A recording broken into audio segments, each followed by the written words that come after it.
नमस्कार मित्रों, कैसे आप सब लोग। 2-3 पॉइंट को लेकर आपके बीच में आया हूँ, उन पर बात करेंगे।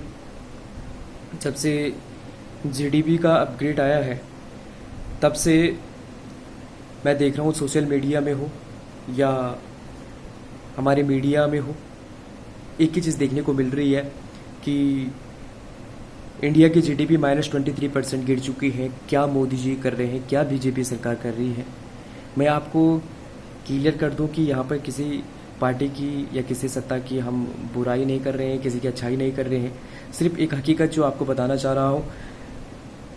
आप ये देखिए, जीडीपी गिरी है तो 3 महीने से हमारा देश बंद था, अर्थव्यवस्था ठप थी, तो स्वाभाविक था कि जीडीपी का गिरना स्वाभाविक था। और फिर लोगों का कहना है कि कोरोना सिर्फ इंडिया में नहीं था, तमाम और देशों में भी था। तो आपको ये मालूम होना चाहिए कि और देश इंडिया से पहले कितने सशक्त थे, कितने प्रभावशाली हैं, और जीडीपी उनकी भी गिरी है। और जीडीपी गिरी तो इसी गिरती हुई जीडीपी में राफेल भी आया, अपाचे आया, पिनाके आया, सैनिकों को बुलेट प्रूफ जैकेटें मिली और 4 लाइन हाईवे बने जब ये जीडीपी गिर रही थी। और जीडीपी अभी नहीं, पिछले जब अपग्रेडेशन आया था उसमें भी जीडीपी गिरी रही थी। और जब जीडीपी बढ़ती थी कांग्रेस के टाइम पे, तब 30 साल में कोई राफेल नहीं आया, तब कोई 4 लाइन हाईवे नहीं बना। सिर्फ, और ये भी देखिए, इंडिया में कोरोना जिस कदर हमारी यहाँ की पॉपुलेशन है और यहाँ पे कोरोना को कंट्रोल करना कितनी विपरीत परिस्थिति होती, आप इस चीज़ का अंदाज़ा नहीं लगा पाते। इस टाइम जो संभली भी स्थिति आपको देखने को मिल रही है, तभी भी लोग उस पर टिप्पणी करना नहीं छोड़ रहे।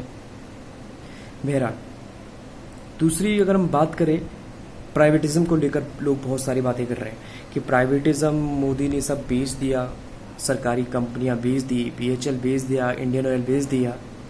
तो आपको ये पता होना चाहिए कि यूएसए में सब कुछ प्राइवेट के हाथों में है, सिर्फ वहाँ की आर्मी गवर्नमेंट के हाथों में। और क्यों प्राइवेट में, यहाँ पर आप देखते होंगे सरकारी दफ्तरों में आदमी उतना ही काम करता है जितना एक प्राइवेट सेक्टर का आदमी करता है। अभी तो प्राइवेट सेक्टर का आदमी ज़्यादा से ज़्यादा उससे काम करता है, लेकिन वो बैठे बैठे 50,000 की सैलरी ले रहा है, और उससे ज़्यादा काम एक प्राइवेट सेक्टर का आदमी कर रहा है, वो 15,000 पे उतना ही काम कर रहा है। तो प्राइवेटिज्म करने का मतलब उसके पीछे एक बहुत बड़ा लाभ हम कहेंगे उसको। एक तो गुणवत्ता जो हमें चाहिए। क्यों पैसे वाले लोग प्राइवेट हॉस्पिटलों की तरफ भागते हैं? क्या गरीब लोगों का फर्ज नहीं बनता है कि वो एक अच्छे से हॉस्पिटल में इलाज कराएं? क्या वो नहीं चाहता एक अच्छा इलाज, वो अच्छी एजुकेशन नहीं चाहता है? जब ये सब प्राइवेटिज्म हो जाएगा, आप यकीन मानिए। और उत्तराखंड की सबसे बड़ी समस्या क्या है? जब से उत्तराखंड बना है तब से उत्तराखंड का सबसे बड़ी समस्या पलायन, माइग्रेशन जो है उसका हर सरकार चुनाव से पहले अपने प्रोस्पेक्टर में छापती है कि हम पलायन रोकने के लिए ये करेंगे, वो करेंगे। लेकिन आज पूरे 20 साल हो गए उत्तराखंड को बने हुए। आप भी जानते, हम भी जानते कितना पलायन रुका है। और यकीन मानिए, आप देखेंगे तो लोगों का कहना यही होता है कि यहाँ पर पहाड़ों में एक प्रॉपर एजुकेशन नहीं है, अच्छी एजुकेशन नहीं है, इसीलिए माइग्रेट कर रहे हैं। लेकिन अगर वही शिक्षा तुम्हें देहरादून के अंदर मिलती है और वही शिक्षा तुम्हें एक पहाड़ के स्कूल में मिलती है, जब सारे स्कूल प्राइवेट हो जाएंगे, प्राइवेटिज्म हो जाएगा सब में, तो वहाँ पर गरीब का बच्चा भी वहीं पढ़ेगा, अमीर का भी बच्चा वहीं पढ़ेगा। अगर ऐसी स्थिति है तो यकीन मानिए, गरीब का बच्चा गरीब ही रहेगा और अमीर का बच्चा अमीर ही रहेगा। गरीब का बच्चा सरकारी स्कूल में ही पढ़ेगा और अमीर का बच्चा पब्लिक स्कूल में ही पढ़ेगा। लेकिन जब ये सब कुछ हो जाएगा, तब सिर्फ जब सब एक स्कूल में पढ़ेंगे, एक जैसी शिक्षा होगी, एक जैसी नीति होगी, जैसे वन रैंक वन पेंशन का एक मुद्दा था, तो फिर वहाँ पे प्रतिभा काम करेगी कि कौन बच्चा कितना प्रतिभावान है, वही उस चीज़ को आगे बढ़ेगा और एक अच्छे सेक्टर में जहाँ पर भी वो आगे अपना फ्यूचर में काम करेगा वहाँ पे अपनी अच्छी सेवाएं देगा। अगर भाई जब गांव में स्कूल अच्छा हो जाएगा तो कोई ये नहीं कहेगा कि मैं अपने बच्चों को पढ़ाने के लिए देहरादून जा रहा हूँ, क्योंकि भाई वही स्कूल देहरादून के अंदर है, वही तेरे पास में है। स्कूलों की मनमानी नहीं चलेगी, एक जैसी फीस हर जगह होगी। ये सारी चीज एक सोचने वाली बात है। और आप मोदी जी पे क्वेश्चन कर रहे हो, जहां पर आप सोचना बंद करते हो वहां से सोचना स्टार्ट करते हैं। आप तो सिर्फ क्वेश्चन मार्क खड़ा करिए। और ये सिस्टम को सुधारने के लिए समय भी चाहिए, पैसा चाहिए, सब कुछ चाहिए। और उसका शुरुआत आप देख रहे होंगे अभी भी कि शिक्षा नीति आई, बदली, 34 सालों बाद शिक्षा नीति बदली गई और बारीकी से उस शिक्षा नीति को बनाया गया है। अगर आप समझे तो 10वीं ऐसे स्टैंडर्ड में शिक्षा नीति डिवाइड की गई है। पहले ये होता था कि 10वीं के बाद बच्चे को डिसाइड करना होता था कि तू साइंस ले, तू कॉमर्स ले, तू आर्ट्स ले, और 10वीं में बच्चा इतना मैच्योर नहीं होता है कि वो ये डिसाइड कर सके कि मैं क्या लूँ। और जैसे हम कहते हैं कि अंधेरे में छलांग मारनी, वही वाली बात होती थी। उसे किस तरह अपना करियर बनाना, बच्चा उस टाइम पे इतना मेच्योर नहीं होता है। देखते देखते भेड़ चाल की तरह वो साइंस पढ़ रहा तो मैं भी साइंस पढ़ रहा हूँ, कॉमर्स पढ़ रहा तो मैं भी कॉमर्स पढ़ रहा हूँ, ये सारी चीज़ें थी।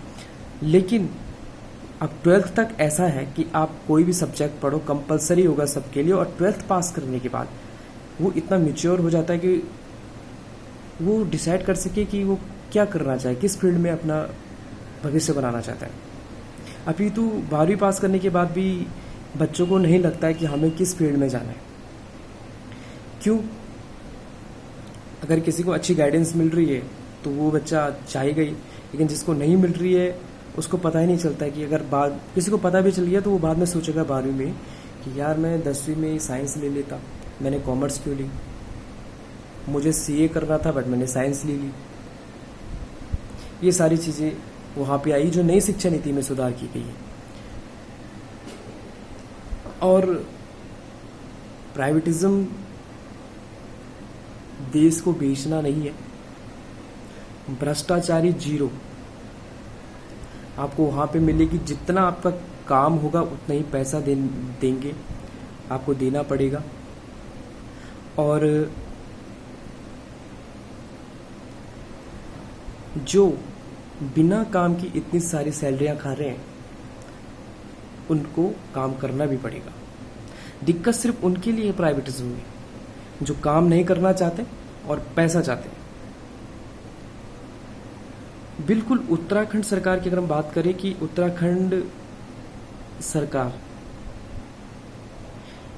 आप उनको कोस सकते हो, वो काम नहीं कर रहे, बिल्कुल नहीं कर रहे। हमारे पास पूरा डाटा है कि आपने पेपरों में भर्तियां निकाली है, कहाँ वो भर्ती गई, और सोर्सेस इतना है उत्तराखंड के पास आमदनी का जो सीधे सेंटर को जाता है। अभी तो अगर उतना पैसा उत्तराखंड में लगा दिया जाए तो एक सशक्त, एक ऐसा आदमी, एक ऐसा नेतृत्व उत्तराखंड में चाहिए जो उस चीज़ को कर सके।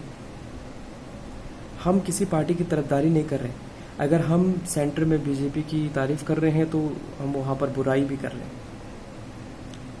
हम एक विचार की बात कर रहे हैं, विचार किसके अच्छे हैं, कौन किस विचार को लेकर काम कर रहा है, और तमाम ऐसी चीज़ें हैं। देखिए गवर्नमेंट सेक्टर में देखिए तुम्हें काम कहीं पर भी अच्छी क्वालिटी का नहीं मिलेगा। ट्रेनों में जाओ गंदगी, रोडवेज की बसों में जाओ गंदगी। लेकिन जब प्राइवेट सेक्टर के हाथों में होगा तो यकीन मानिएगा आपको जब सुविधा एक नंबर की मिलेगी, आप नहीं, आपकी आने वाली पीढ़ी ये सारी चीज़ें देखेंगे। तो ऐसी स्थिति में ये सारे काम करने डिफिकल्टी जरूर है।